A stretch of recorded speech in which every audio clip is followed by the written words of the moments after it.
What the Tech is sponsored by Hover.com. Domain names made simple.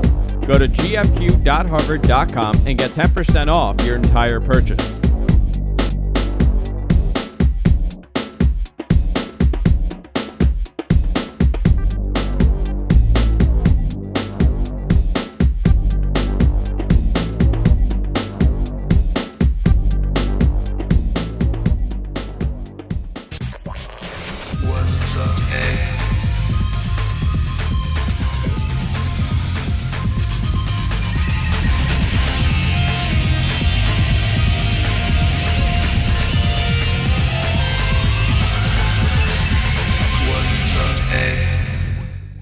Welcome everybody to What the Tech.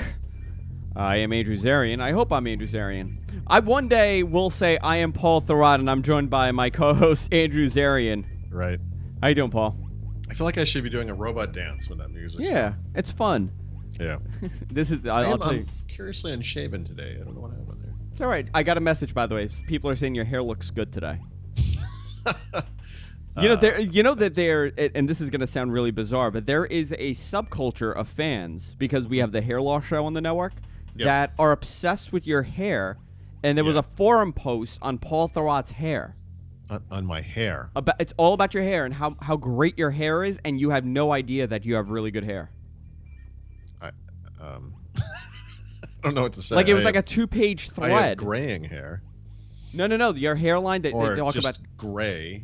No. It's all about your hairline, Paul. They talk about your hairline. They like your hair, and then there was a whole theory on how you don't know that you have good hair, and someone should tell you. And then the people were saying how you would probably find it a little uncomfortable if some random guy messaged you and said, "Paul, you have really good hair."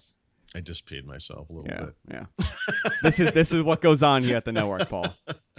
These are the messages that I deal with. It's okay.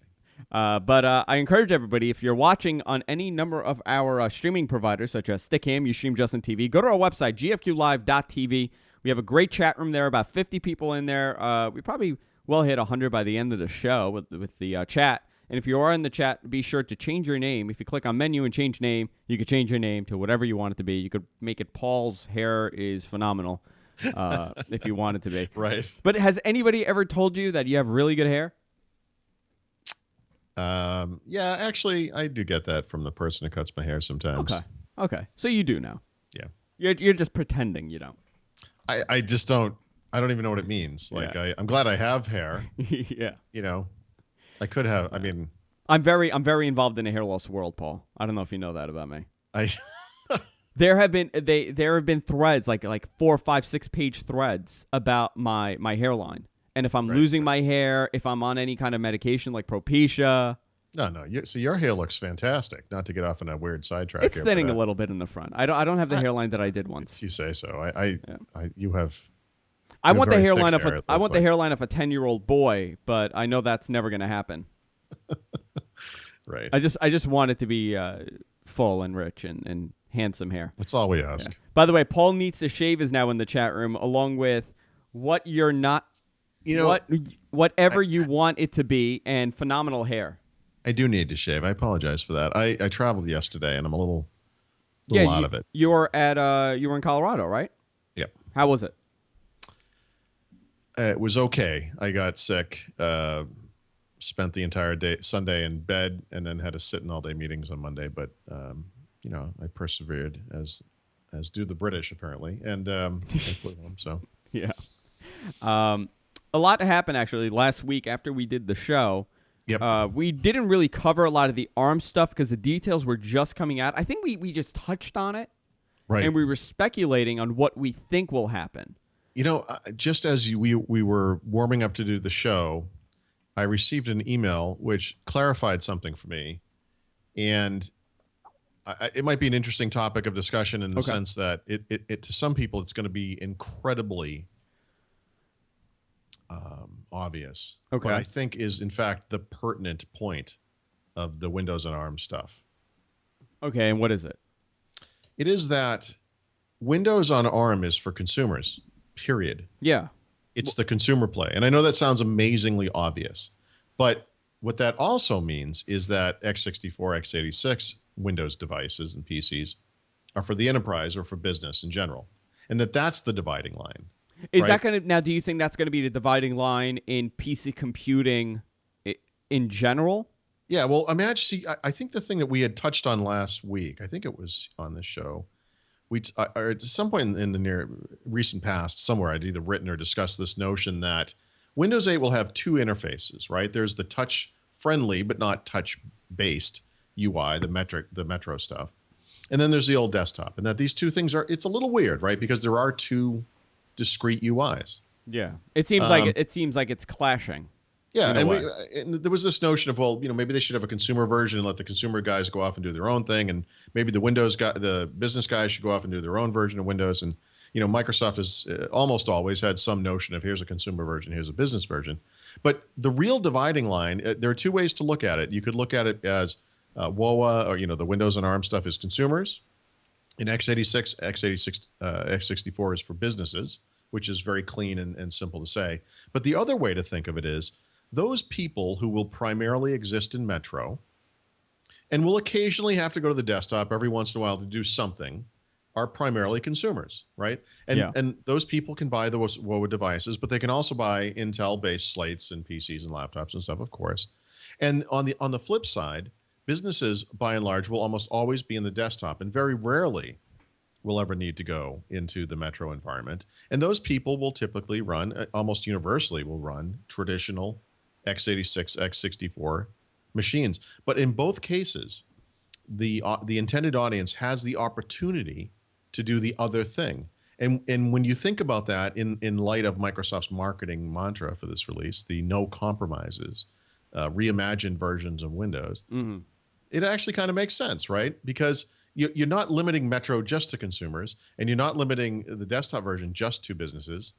But in each audience, those people will very much stick to one of those environments primarily, but then still have access to the other thing. And maybe sometimes just stating the obvious helps to clarify a situation which I think many people are still a little cloudy about it, frankly, including me. I certainly have my questions. Well, Windows on ARM here's the interesting thing about it, because we now know how it's going to be. It's not going to be this dumbed down version of Windows, which is great for it's a great option for us. But how is Windows on ARM going to play out for the desktop? I mean, you said something interesting, which is, enterprise will be at x64 or x86, but I could see low-end enterprise computers running on ARM. Well, in the sense that they use, like embedded Windows-type devices today in enterprises. Yeah, right? You could essentially remote desktoping into a server or something like that. In that sense. I guess so. I don't think that's the point, though, because even in that situation, a system-on-a-chip type design from an Intel type of system might make more sense, just for the compatibility stuff and so forth. And I think that the ARM stuff, such as it is, by and large, is designed very, very much for portable devices, and that the types of devices that consumers are going to use. Mary Jo Foley was telling me that she had heard some word that there were going to be laptops based on ARM, and I suppose there will be, and certainly there'll be Paul, the hybrid devices. Was that something that we were not expecting? Because I kind of expected low end, cheap laptops running on ARM. I mean, they showed it at last year at CES. I remember they showed a netbook running on ARM. Well, in the same vein of the earlier conversation, where consumers by and large will do this, and then these other people by and large will do this. Yeah, I'm sure there will be some, but I think the primary point of ARM, the reason to go to ARM, is for these super light devices, which in the beginning will be mostly tablets. I think some of them will have clip-on keyboards. Some of them will probably be full-on laptops. Okay, but the notion that maybe we'll have like an ARM-based Mac Mini type computer or something, I suppose so. But I don't know. Once you get to a desktop computer with a big keyboard and everything, big display, it seems like at that point you just want an Intel design, because what would be the advantage? You would lose things. Well, here's a question for you, and I got it last week, and we actually on Tech News Weekly we made a whole discussion out of it. Originally, people were kind of imagining that the ARM version of Windows would kind of be Metro only or a limited Yeah. version of Windows, whatever it was, and that would kind of drive the prices to be cheaper than what we see now. How is this going to affect now that it's a full version of Windows? Well, except much. that it isn't, right? Actually, it isn't. Yeah, that is ultimately what they did. I mean, there's a desktop there, and it's for. I had written a post about what were the things you could do in the desktop, and I started out with 4 items. There's actually more than 4, but it sort of boils down to file management tasks, compatibility with devices that are legacy devices that don't have a Metro interface. You plug in a USB memory key, for example, you want to copy files back and forth, or an old MP3 player or something like that. It's there for task management, right through Task Manager. It's there for Internet Explorer, the desktop version, because Windows 8 will ship with 2 versions of the IE web browser. And then it's there for those 4 basic Office 15 applications, the only 4 that will be ported to ARM and will run in the desktop environment. And that's roughly it. I mean, that's it. You're not going to see third-party apps. So the licensing is going to be obviously at a lesser cost. Yeah, they haven't discussed that, but I think it's fair to say yes. And that also, but it's also, it's interesting when you think about it. The consumer version of Windows has always been the cheap one, right? Or the consumer versions of Windows have always been the cheap ones, in more recent years. The business ones are always more expensive. And when you think about a computer that is, or a device, I should say, that is primarily oriented just to Metro style apps and doesn't have all of that backwards compatibility with the desktop stuff that we use today, that also speaks to the notion that that is a consumer version and will be less expensive than the business versions that will run on Intel. Yeah, because the main part of this and the thing that will drive success to Windows on ARM or Windows 8 in general is the pricing of these devices. Many people are kind of fed up at the $499 price point. Will we see $299 as a realistic price point for an ARM Windows 8 tablet? Yeah, I think it was MPD in January said that the average price of a PC laptop in the United States is somewhere in the $450 or $456 range. Cheaper than an iPad. Cheaper than the cheapest iPad, by the way. And that's the average selling price of a PC laptop. So that obviously means they're netbooks, essentially. They're $300 and so forth. So yeah, I think that by the time this year it rolls through, holiday season has kind of come and gone. $300 ARM-based small tablets, right? 7-inch tablets. Definitely. Absolutely. I'm hoping for that because this will really change the market. That's the only way to change the market, really. Yeah, and what's interesting, and that's why you do this, right? Of course, because you want to get an entry into this new volume market for personal computing devices, not just traditional PCs. The thing that's interesting about this to me is that it's possible for Intel and AMD to create chipsets that will make those things very efficient as well, and that PC makers could, if they wanted to, sell either very low-end Core i-series chips, perhaps based systems, or Atom-based systems that could compete on price with the ARM stuff. The ARM stuff. It's possible. Well, AMD came out a couple of weeks ago and said that in this year they want to be a major player in the mobile market. Well, they're going to have to be, because otherwise they're going to be even more of a non-event, than they are today. But I mean, they really have to be. They're kind of falling apart. So where would you target it? I mean, Intel is not really doing great right now. Well, they have to go up to this market. This is the volume market, right? Yeah. These guys, they make money by lots of people partnering with them and selling lots of kinds of devices. So, they're AMD and Intel, they'll have low and high-end chips, and they're going to have some chips that they sell in volume, and they're going to have to be inexpensive, and they're going to have to run on these kinds of devices because they'll be competing with the ARM systems. But here's a fascinating thing about this. In this market now, that the tablet market for Windows 8, you have many, many options. You're going to have a super high-performance tablet, Intel-based, tablet, or you could get a inexpensive ARM tablet. I could see more and more people having a couple of these. You could have one for you and one for someone else. I think that's really going to transform the tablet market into what the laptop or desktop market is currently. I can look around my own house and see the different types of tablets that exist. In the work meeting I was at, I was interested to see that there were a lot of Dell laptops at this table. There were 4 people that had iPads, but there was one person who had a Kindle Fire with them, and I thought I was really kind of amazed by that. In my own house, We have a Kindle Fire, of course, that my wife uses regularly. We have a 7-inch Android tablet, which nobody uses, but it's there. I have a first generation and a second generation iPad, which I use sometimes, especially on trips. And you could picture, and of course, laptops, right? And I primarily will sit around at a laptop if I'm not right here in front of my computer. So you have all these different computer devices, and they're all used for different things or at different times and places and so forth. And I think these Windows 8 tablets will be much like that you may have one that you travel with because it's light and neat, and you can do that. And then you might sit down in front of a desktop computer or a big laptop or whatever it is at work, and that has the desktop environment with the desktop apps that you need to run. And that one's running Intel, but maybe the other one's running on ARM. So yeah, this is going to be very interesting. Yeah. Well, it's interesting because, one of the things Apple's been very successful at is they create the iPhone and it takes off, right? And they create iOS and it does very well. And they create an app market for it, which obviously exploded. And so the following year, what they do is they take that design and they say, well, we could make an iPod out of this. We'll just take the phones out of it, And now you have this other device that can feed off of the same ecosystem, the same apps and all that.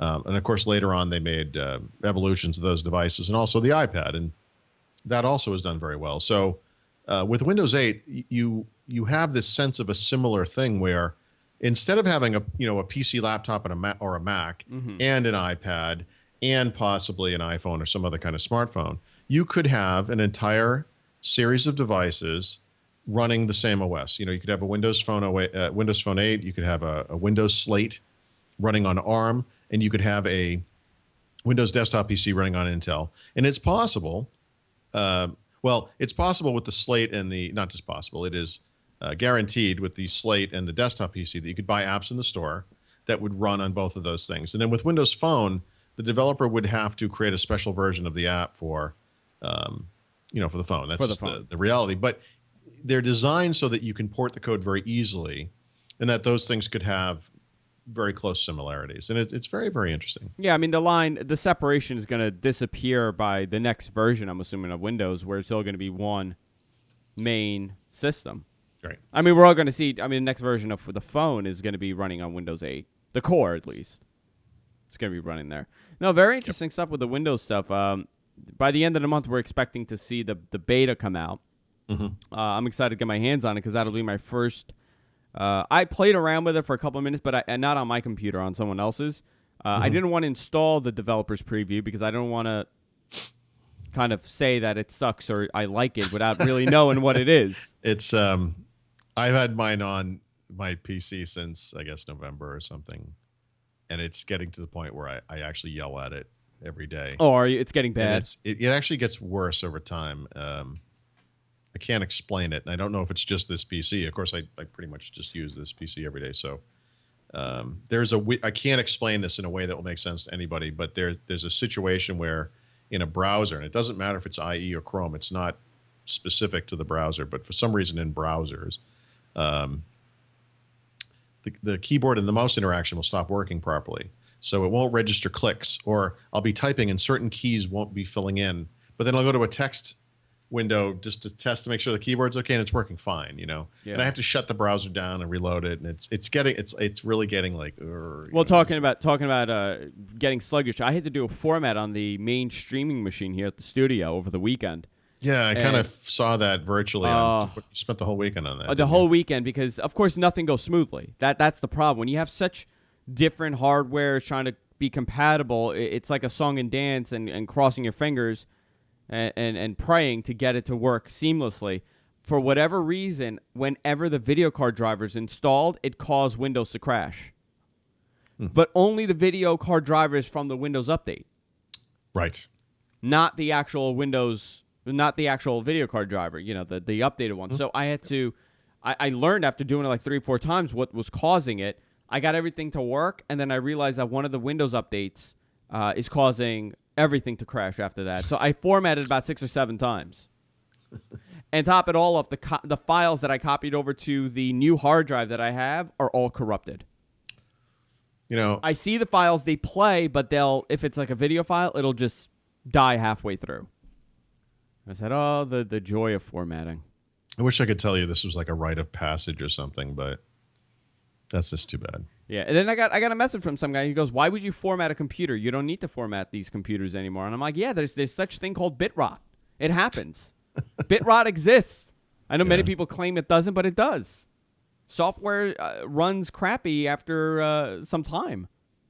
Well, yeah, I mean, it depends on what you're doing, and I guess obviously it has gotten a little bit better. It's gotten much better, yeah. But I mean, yeah, I'll give you an example. The software that we use to broadcast is called VidBlaster, and I could tell when the computer's starting to get a little sluggish based on how VidBlaster runs. Right now, we have 3 cameras and a side by side, and we're at around 60% CPU usage. Right.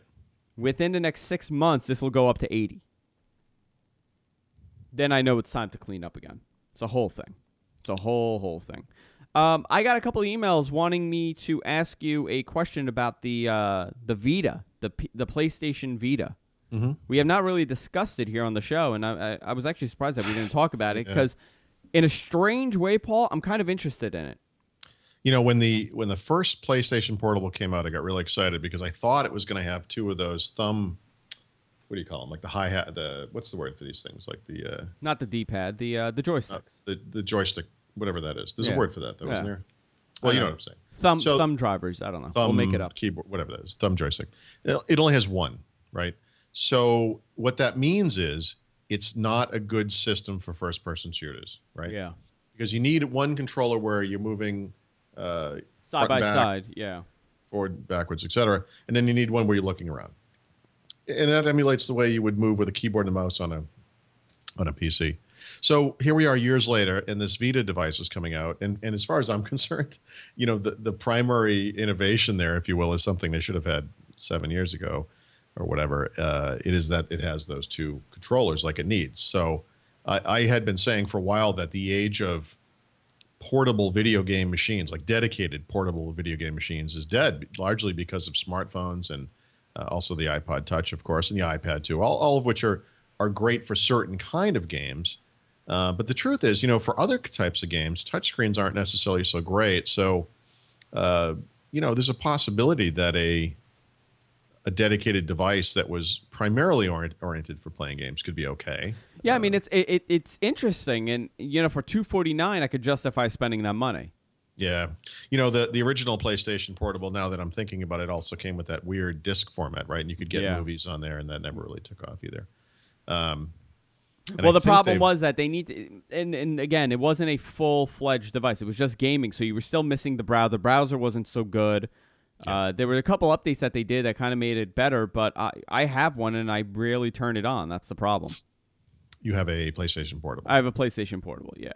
Yeah, no, we have one too, and my kids have long since given up on it. You know, we went through various Nintendo portables, but they have iPod Touches now. And that's good enough for most people. Yeah. Again, it's not the same games. I mean, you know, I think my son in particular and myself would both like to be able to play a Call of Duty type game on a portable system, and they do have really good looking ones on the you know, the iPad, the iPod Touch or whatever. But that interface is just not accurate enough for for that type of control. No. And the interesting thing about this is that most people are replacing a lot of their devices by just with one, and that's the iPod Touch or their iPhone. Or a phone. You know, like you get a phone and you're like, that's it. You know, why would you carry around another device? Yeah, I actually started a Twitter thing over the weekend, and I was talking about how Apple has the ability to really capture the point-and-shoot market, because if they put a decent camera on this device, on the iPod Touch, they could really... They would own it. Yeah. They would own the entire point-and-shoot portable phone market. The thing is, you know, the iPhone 4S is the first smartphone that has a truly great camera, I would say. But the iPhone 4S is significantly thicker than an iPod Touch. And do you think that's why the camera's better, because they can't put the camera in that small one? Because that's a point that somebody brought up. I suspect that's a lot to do with it. Yeah, the iPod Touch is amazingly thin. And Apple is not the kind of company that's ever going to put a little bump on the back to support that bigger camera. They just would never do that. But yeah, they would own this. I mean, you know, remember when they put a little camera on the iPod Nano for a little while, and then I think it had video capabilities, and you could actually take little videos with that thing. I mean, and that sort of killed the market for those little portable video cameras that were a big deal for a while. Yeah, they absolutely have this in their power, but they would have to go a little thicker on the device. Honestly, I think people would be all over it because they could put a bigger battery in there as well, and Yeah, that they would could be put a fine. bigger battery. They could get better quality video. I mean, I would be willing to do it because Yep. less and less are these devices needed. Right. My wife has the iPhone, and I'll tell you, the pictures that she's able to grab with that thing are phenomenal compared to what I could do on my Android phone. I have the Galaxy So Nexus, and it's a much better camera, but it's still not at the iPhone's level. this is sort of topical in a way, right? So tomorrow we're flying to Spain, my family and I, and we're going to Barcelona, like 5 days. And so the question I have is, do I bring a dedicated digital camera, or I could just bring the iPhone, I guess, right? I mean, I actually use the Samsung Focus day to day, but I could take the SIM out of it. I use a SIM adapter because it's a micro SIM. And you're happy with the Focus's camera, though, right? It's not Well, awful.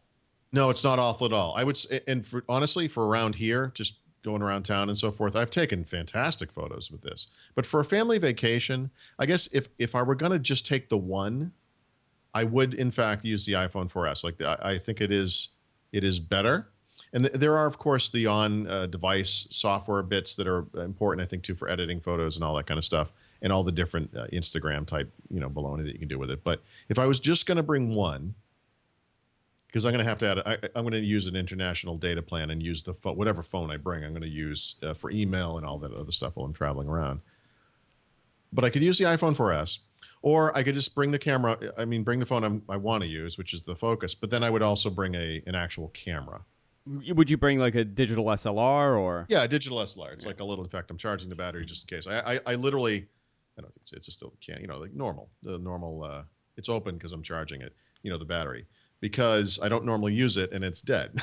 So, but that's the thing. I mean, it's not a big deal bringing a camera, other than that you're standing there like a goof, looking like a tourist all the time. Although I'm not sure there's a big difference when you're doing that with a phone or a camera. But what would you do? In other words, given that choice, it's you and your wife. You're going somewhere to Europe or whatever for 5 days.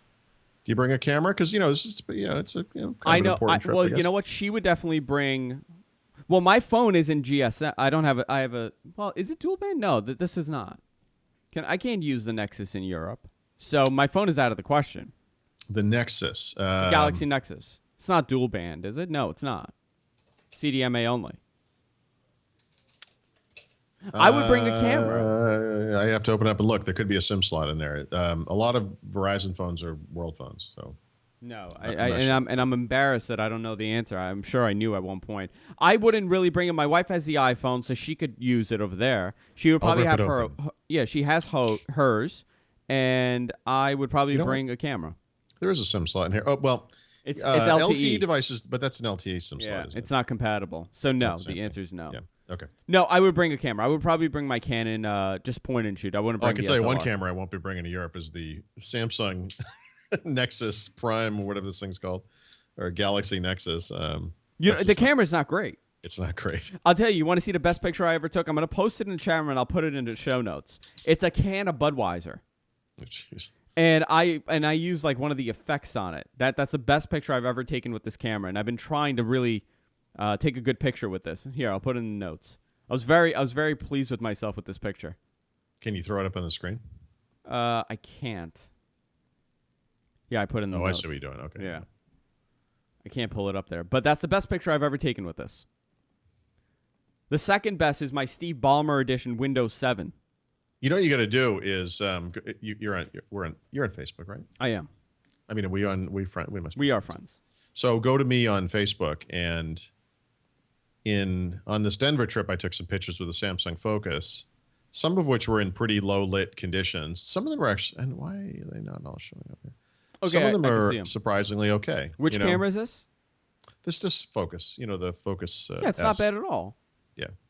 It's interesting how they, at points that this camera, and I'll get results that I'm actually very surprised at, and then there are times that it's a simple picture, and my wife will use the iPhone, and I'll use this phone, and it's totally different. I mean, it's so bad compared to it. When you compare the iPhone's camera, again, it's just a phenomenal camera. But since we are on the topic of iPhones and iPads, actually, before we do that, we have to talk about our sponsors. That's Hover.com. I almost forgot about Hover. Domain names made simple.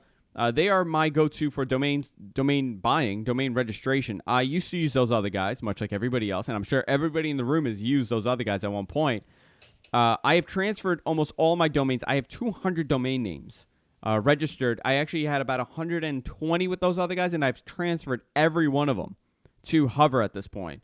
And they make it totally easy. If you want to transfer your domains, they make it extremely easy for you. They'll do all the work. If you call them up, you don't have to deal with the DNS stuff. You don't have to deal with any of it. They do all the work for you to transfer the domain from any other company to Hover, and it's only $10. It's a flat fee of $10 for that year of registration. So they'll honor whatever you have existing plus a year on top of it, which is phenomenal. If you go to gfq.hover.com, I can't see the read. That's the problem. gfq.hover.com, you get 10% off your entire purchase. I am the proud owner of paulthurrott.co, which should be which I will be using to blackmail Paul one day, as I've said before on the show. Nice. Why do you have 120 domains? Well, I have to buy a lot of domains for GFQ, so for the network. So I have every type of domain for the network, and I bought a bunch of domains. Like, I'll buy people's names, like relatives and stuff, and I'll just give it to them. I'm like, here, I bought a domain for you. So I have a lot of domains, actually. It's a little nutty, but it's one of my strange things that I do. gfq.hover.com, get 10% off your entire purchase. They're running a great promotion right now, and it's a refer your friends promotion, and you can get more information at hover.com. If you buy a domain, you could refer a friend, and they could get 50% off or more on certain domain names. If you go to hover.com, you get more information on that. Thank you to our sponsors, hover.com. And every time I do that live read, I can't see the copy, which is not good. So I want to talk about the iPad and the rumors about the iPad and LTE and apparently an 8-inch version that's being tested according to the Wall Street Journal. Before we go into the story, I have to say I do not believe the Wall Street Journal anymore when it comes to tech stuff. I stopped believing them when they said that the new iPhone is coming out and it was going to be a totally new design, and Verizon was getting the iPhone 2 years before Verizon got the iPhone. I think everyone gets caught up in the Apple rumor stuff. You know, Apple is such a darling of the press. It's like they can't help themselves. To me, if the New York Post reported that the iPhone was the iPad is getting LTE, I would believe the New York Post over the Wall Street Journal at this point. The problem is that iPhone 5 stuff you're referring to. You're going to be that super thin thing. Yeah. Excuse me. This is what contributed to the iPhone 4S initially being sort of like, huh? You know, so you remember he said it's the 4S, and then instead of the usual cheering again at those events, it was kind of like a cricket chirping. Well, we actually had a bet. I don't know if you remember. I said it was going to be the iPhone 5. You said there were going to be two phones announced. One that's a better iPhone 4, which is the S, and the iPhone 5. Yep. Yeah, and when he announced the 4S, I thought that, they're so cagey. They're going to say the 5. Do it. And, they didn't do that. So, they're certainly not alone, I guess, in falling for that stuff. So now they're claiming that the iPad 3, which is going to be announced at the beginning of March. I don't know if we have a set date yet. No. There's speculations, but we don't know the set date yet. It's going to have LTE, which I kind of expect it to have LTE at this point, because Verizon had said they are no longer adding phones or devices with only 3G, so they're all going to LTE. And it's going to have a Retina display, and it's going to have a much larger battery, I'm assuming, in order to support both of these things. Sure. So does that mean it's going to be thicker? I don't. That was part of the rumor. That's not the way Apple typically does things, but I guess we'll see. I mean, I guess if you were Apple and you had to make that awful decision, which do you do? Do you make it a little thicker to support the battery, or do you actually just have less battery life? Now, here's a question for you, Paul, and I know a lot of people are thinking. I think a lot of these rumors where they're saying, "Oh, well, it's going to be thicker," and people are believing it a little bit more in a post Steve Jobs Apple, because Steve Jobs would not have done that. It's too early for that. I actually think that if they can do it, they'll keep the form factor exactly the same. They really don't need to change the form factor, Paul. I mean, the device is literally exactly the same. Yeah. To support all of the existing cases and add-ons and stuff, the same clip-on covers and all that. I mean, I think there's a huge benefit to doing that at least once. It's the reason they do stuff like the 3G and then the 3GS and the 4 and then the 4S on the iPhone side. I mean, when they went from the original iPad, which was a unique design, to the iPad 2, obviously they completely overhauled it. And I bet if they can do it, they will use the same design for the third one. Yeah, and typically how Apple works, if you've bought an iPod Touch or you've bought an iPhone, they almost the first and the second one are the same. The third one is different. No, the first is the same. The second is different. The third is the same as the second, and the fourth is different. Yeah. So I mean, that would support that. Yeah, if you look at that would be my gut. I also we had this discussion a long time ago. They should make a 7 or now the rumors 8-inch version of it. You say they should. I say they shouldn't. So you don't lose anything by doing this. The beauty of it is, especially if what you're making is essentially an iPad 2, right? Mm-hmm. It is the exact same screen resolution, but in a smaller size. Thus, is immediately exactly as compatible as the existing iPad 2 is, right? I mean, it's smart. The other approach, and this I think is perhaps even more likely, and this goes along with my prediction, which was completely not true for the iPhone this past fall, is that they'll simply keep the iPad 2 in the market and have an iPad 2 and a 3. And that the way they'll go after this lower cost market is just to lower the price. Well, they kind of did that with the iPad the first couple months, right? The original iPad. It's funny. The iPad is a new product. Apple talks, we're making these things as fast as we can make them. And actually, there's probably some truth to that, right? I mean, I think if Apple could have kept the iPad around and sold it alongside the iPad 2, yeah. They probably would have. And maybe now this thing has ramped up to the point where they can do that going forward. So I think that what we will see either the two sizes, which is what I would prefer, an 8-inch and the standard 10-inch. See, this is what I fear now, and this is my worst case scenario. Okay. With the iPad 2, the iPad 3, or the next iPad 4, whatever it's going to be. With it getting a better display and LTE and better battery life, and they're adding more features, that's going to allow them to put their entry level price at a higher point, whatever it's going to be. So instead of $499, it'll be $549 to go in, and they'll make the lower end one $50 less. I don't see them doing that. I don't see that. So the 8-inch here's a thought for you. Okay, it would be more likely that the $499 model would have the old screen res. That may be a way they differentiate them, right? Remember when they don't do this anymore, but there was a year when they switched over the iPod Touch, and the base model had the old processor, not the new stuff. They had switched to the A2, 3, what I remember, whatever it was, on the mid and the high end iPod Touch, but to keep the low price of the low end one, they went with last year's model. Yeah, right? Last year's hardware. These are all possibilities. I mean, either one of us could very quickly write up a blog post and pretend that we had sources that told us these things, and it sounds plausible, so some people would believe it. Yeah, I mean, it's all speculation. That's why, I always say that we're just speculating on this. This is just my opinion on it. Yeah. These are just off the top of the head, but they're all very logical and believable and plausible. I mean, an 8-inch iPad, and I could have swore, if you asked me a year ago, I would have said to you, we'll never see this. And I hope they don't call it like the iPad Mini or something stupid like that. Yeah, I hope they don't do that. They're cute like that. Of course they will. But what price point would you put this at where it'll be attractive to somebody? Yeah, but Apple's not going to do that. It has to be $299. You think it has to? I don't. I doubt it. I'll tell you. I can.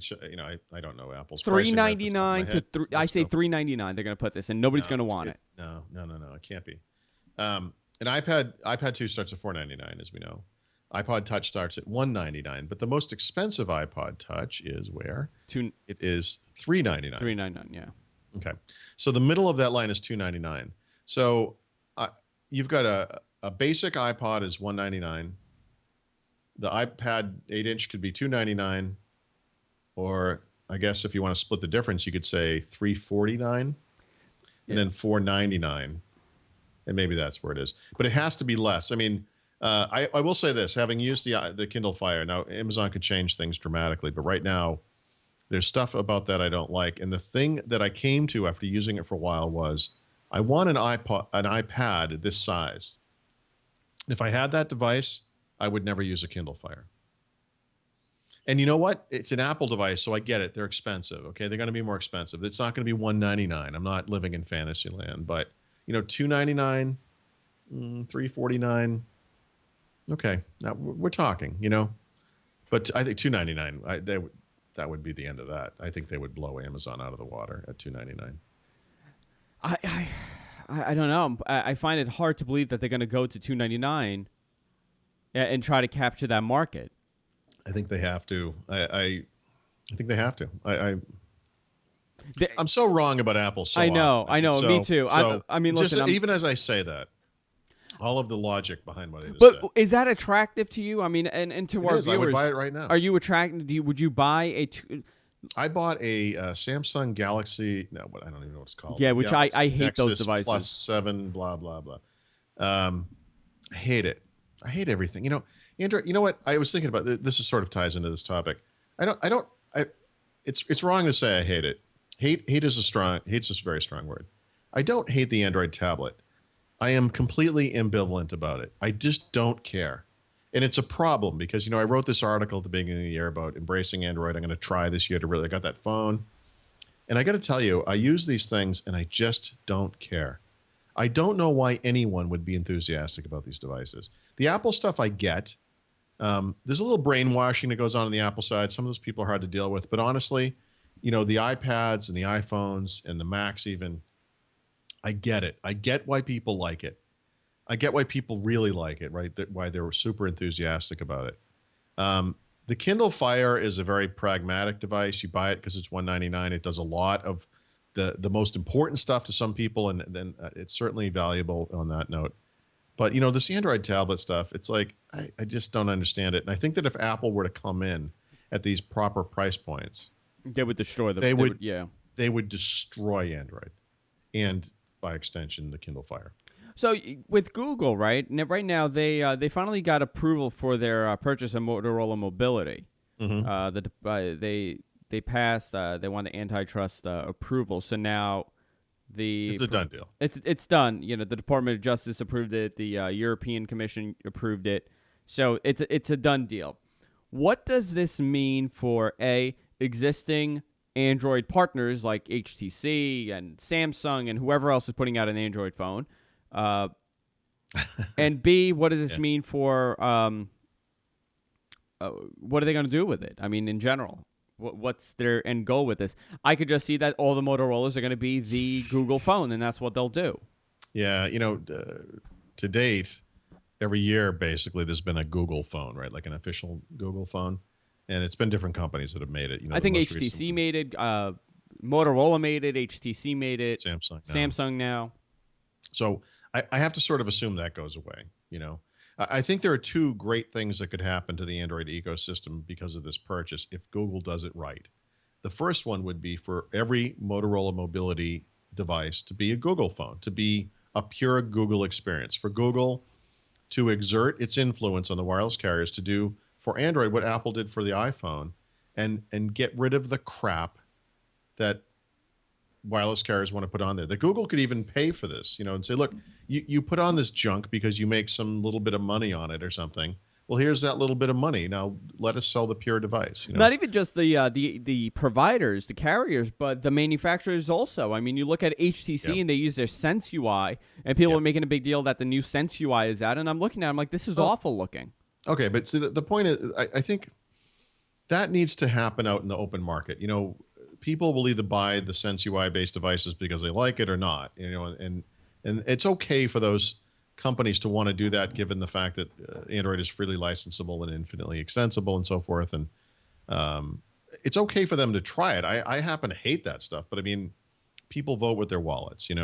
I don't expect Google to do what I just said, by the way. I expect to see some pure devices, but I expect most of those devices will be sold just like any other devices, and that's too bad. But the other thing they could do is just simply rein in Android a bit more. I saw someone had written something like, what Google needs, what Android needs, rather, is a little more fragmentation. Which is kind of an interesting take on the current situation. Yeah. Where they do something like they did with Honeycomb, where they basically keep it in-house for a short period of time. Now, that gives the Google device an unfair advantage, and I could see people suing them and or threatening them along those lines. Well, what reason would they do that? I mean, Honeycomb, they did that with Honeycomb, and it didn't matter at all. What reason would they do that? Because even the deployment of these updates to older devices or existing devices, it's slow. Yeah. So it's not like, oh my God, ice cream sandwiches out. Let's put it on everything. Their phone's coming out still. Ice cream sandwich was released. Well, I was gonna say, is there a single ice cream sandwich phone on the market beside that one? No, not I right don't now. believe there is, right? A new phone with No. ice cream sandwich? I don't No, think so. and it's been how many months?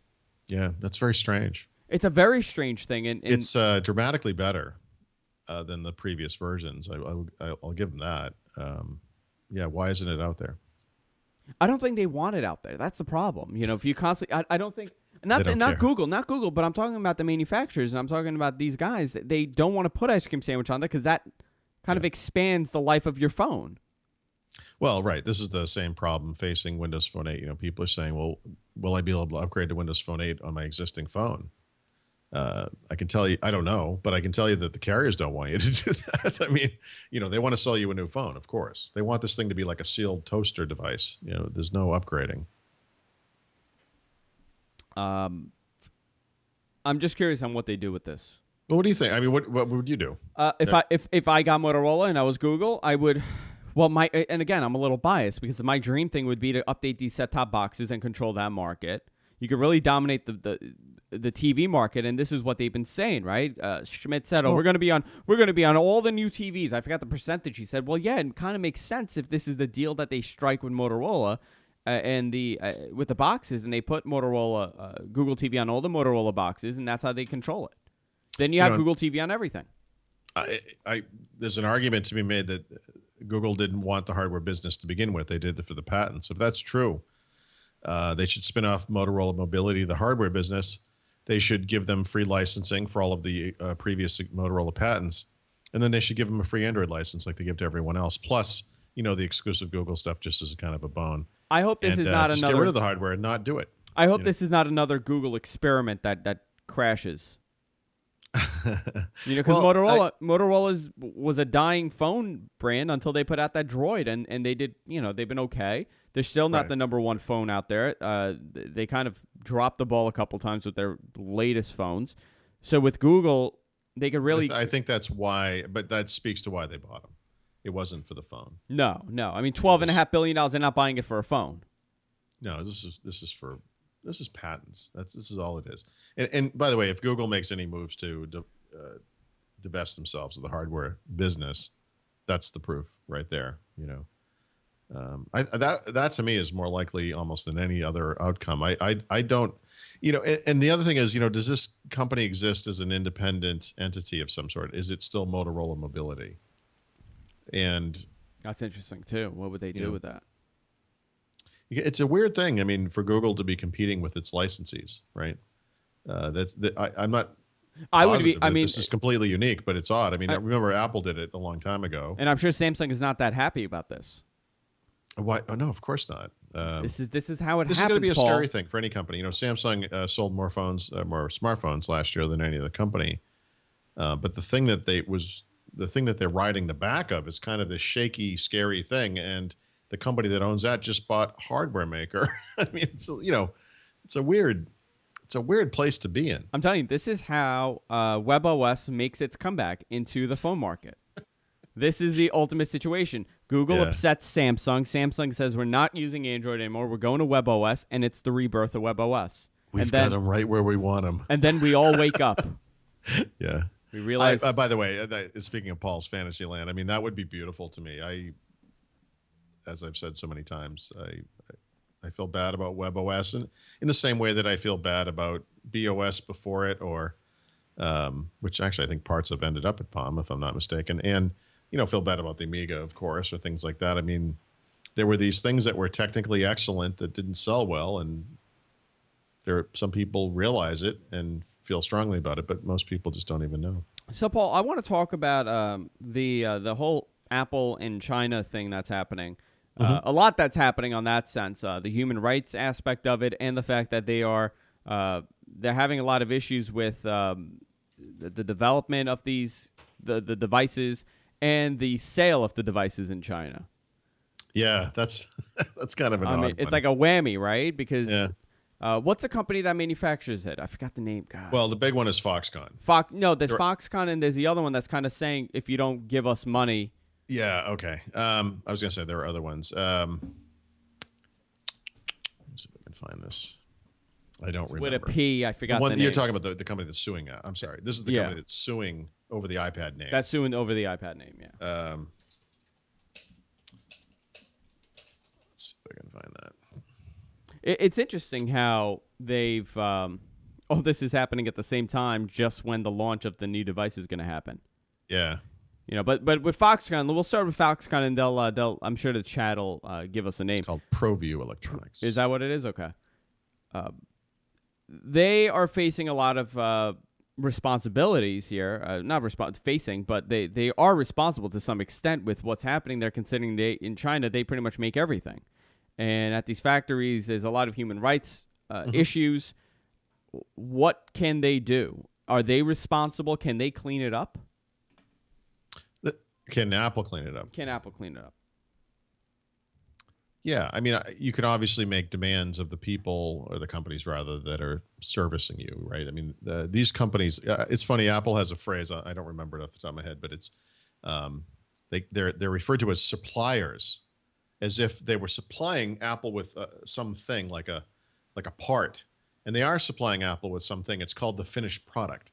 They're building the product, and Apple has a funny name for that has the word supplier in it, but it basically means those are the companies that are taking all the parts and building the device. You know, Apple designs it using software, I guess, in Cupertino, but the actual physical construction of the devices takes place in China. Apple is not unique in this regards. I mean, every consumer electronics and PC maker company that you can think of does the same thing. Yeah, and Foxconn, I mean, they develop for many people. It's not just Apple. Right. They build Xboxes for Microsoft. You know, but the thing is, Microsoft, as I've said so many times, you know, how many? Remember, I think Apple sold 37 million iPhones in the fourth quarter. They sold 20 million in the quarter before that. Microsoft has not sold that many Xbox 360s in almost 6 years, almost over 6 years. So there's a lot more of that stuff going on from Apple than there is from, say, some of these other companies. I mean, so I think there's that aspect of it. The most important thing to me is that Apple's margins, and of course their resulting revenues and profits are insane. I mean, they're very, very high, suggesting that building things in a place where it's essentially slave labor and you're getting incredibly good prices on the building process is not necessarily necessary. Yeah. And that Apple could take the tack that some, say, auto manufacturers are taking. Auto manufacturers from other countries, by the way, are building factories in the United States so they can build these products close to where they're going to be sold because there are benefits related to shipping them and so forth. Cars are obviously their margins are 45%. I mean, that's 45% is absolutely unheard of. Yeah. So even though United States workers would make a lot more money and it would cost Apple some, they make so much money. I actually think they could do this and still make incredible profits and revenues and still be very successful. And all of those people who want to cheer Apple on, regardless of the sort of moral implications of the abuses that occur behind the scenes with the products that they make in China, would now be able to cheer them guilt-free because no one would be being abused. By the way, the FLA, which is the Fair Labor Association, came out and said that they were investigating the conditions. They were saying how Apple's iPad and iPhones are far better their factories than the garment factories and other facilities around the country. Except that this company, this independent organization, so to speak, is somewhat suspect. I mean,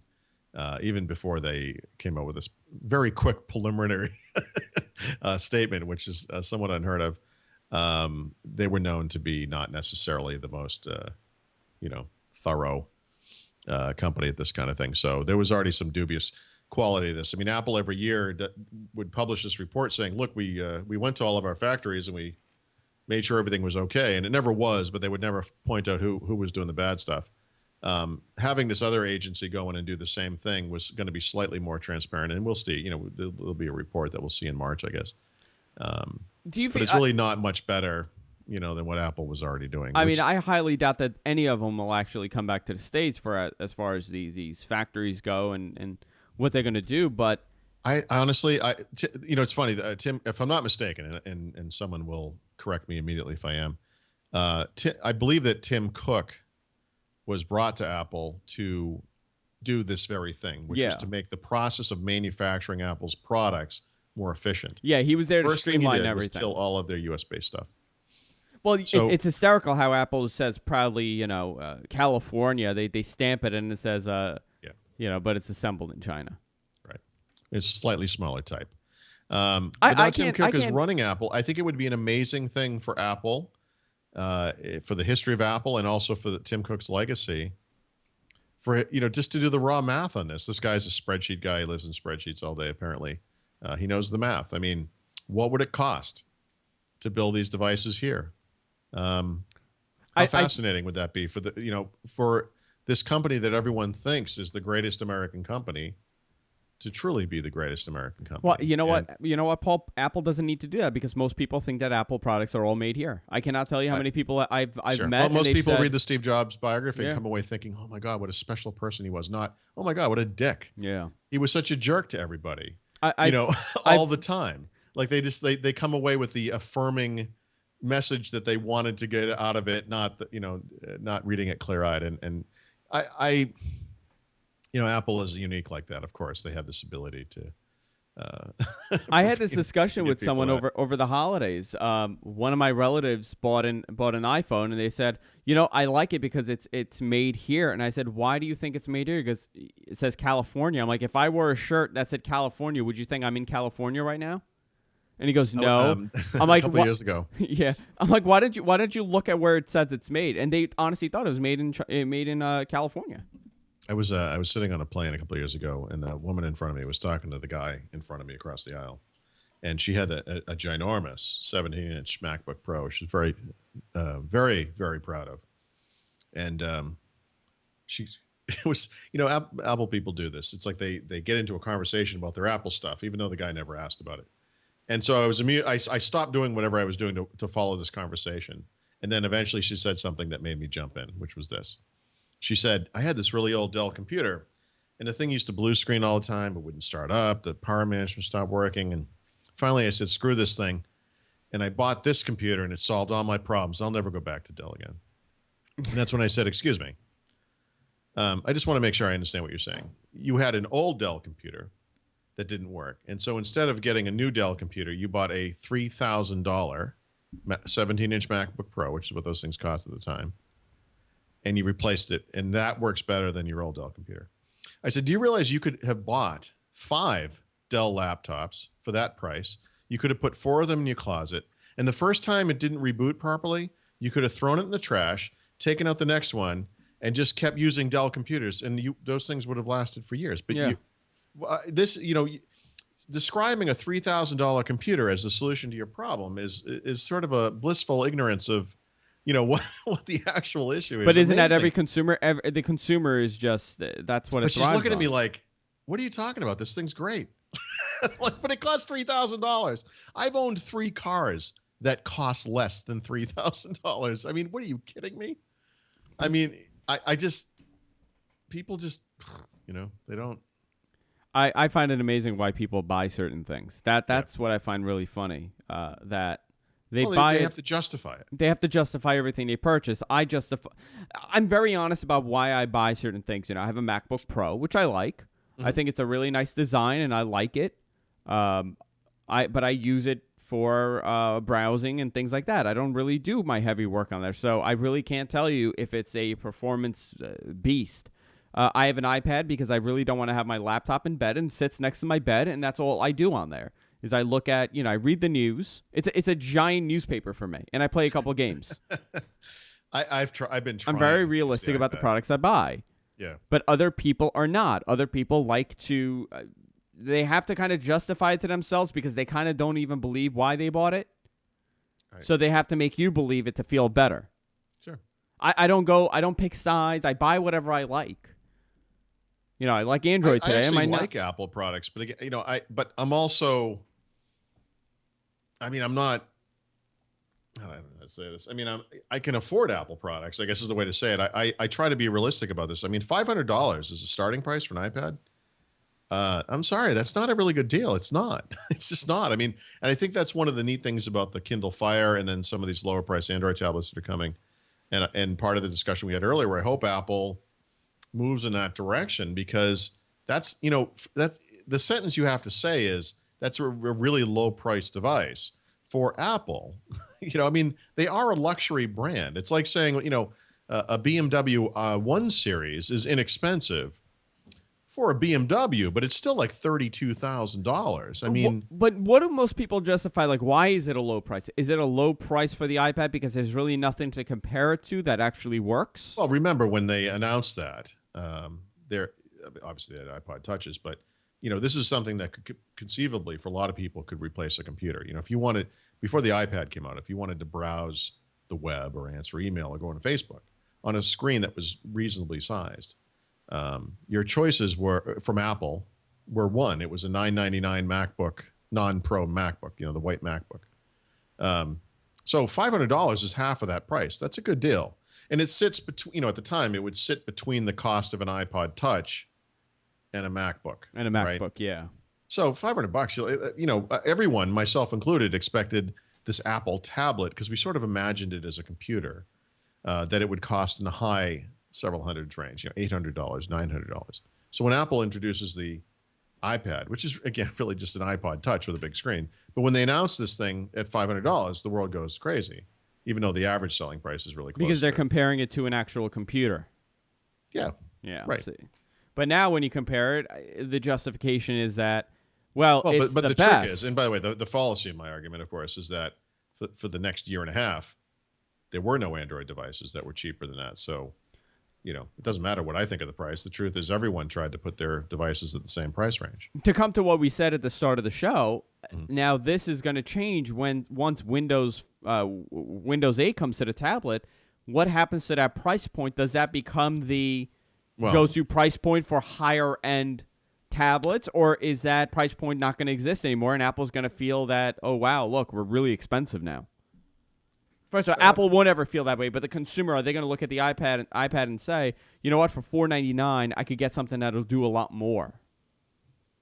Yeah, I think that would be the hope. I mean, Microsoft will, of course, sell this thing appropriately in the sense that it's, I mean, imagine if you could plug an iPad into a keyboard and it turned into a Mac, and that you had that opportunity for whatever reason. So, for example, you have, the full version of Microsoft Office running on a Mac. But when you're just carrying around the tablet, it's got this nice UI. You touch it, you play games, you browse the web. I would Beautiful. love that. Well, by the way, I just described Windows 8. Yeah. Except, using Microsoft technologies, not Apple technology. So, this is the point behind the no compromises approach. There are absolutely pros and cons. People misunderstand when I say, when I write things about this, but the pros of this, from Microsoft's perspective, is they can sell something that they'll call a no compromises device that will do everything. So it will have all that iPad-like user experience stuff, but you can also plug it into a real keyboard and a mouse or whatever, and use the real version of Microsoft Word and do all that desktop stuff that you used to. The con, of course, and it's a very important one, and we'll have to wait and see, because the iPad's been very successful in this vein, is that such a device is by nature a little bit more complex. It has to be. The iPad is very simple. It's a very singular kind of a vision. It's not real. People try to make it be otherwise with all these stupid docks and things. It's not really a content creation device. It just isn't. The iPad is very pure in that way, even though it is, of course, evolving in the other direction too. Good stuff, Paul. Time to wrap it up, though. As always. Go to our website, guysfromqueens.com. Check out Paul's website, winsupersite.com. Very good article right now on the merger of, the purchase of Motorola Mobility by Google. That's what I referenced in the show notes. So, I was going to actually sue you for stealing my IP there, but... Yeah. I sent it to you, though. I sent it to you. Did you republish something I wrote on a Google website? Yeah, I did. I took it and I just put it in the notes, and I'm like, here are the show notes. I am shocked, sir. Yeah. And what else? And you have the stuff on Windows on ARM, which is really good stuff from last week. Always good stuff there. Also, check out Paul on Windows Weekly every Thursday, 2 p.m. Are you doing it this week? Yeah, I'm either going to have to leave early because that's the day we're going to Europe, or we're going to see if we can start a little early. But So next week we have a time change also, right? yeah, so I don't get back until Wednesday. So we'll have to do it Thursday or Friday. We would have to do a show Thursday or Friday. So we'll figure that out. We'll figure it out this week. Also, if you want to subscribe, we're on iTunes. We're on Zune. You can subscribe to What the Tech. If you just go to gfqnetwork.com, you could hit the subscribe button and subscribe to us. Until then, see you next week. Good night, everybody.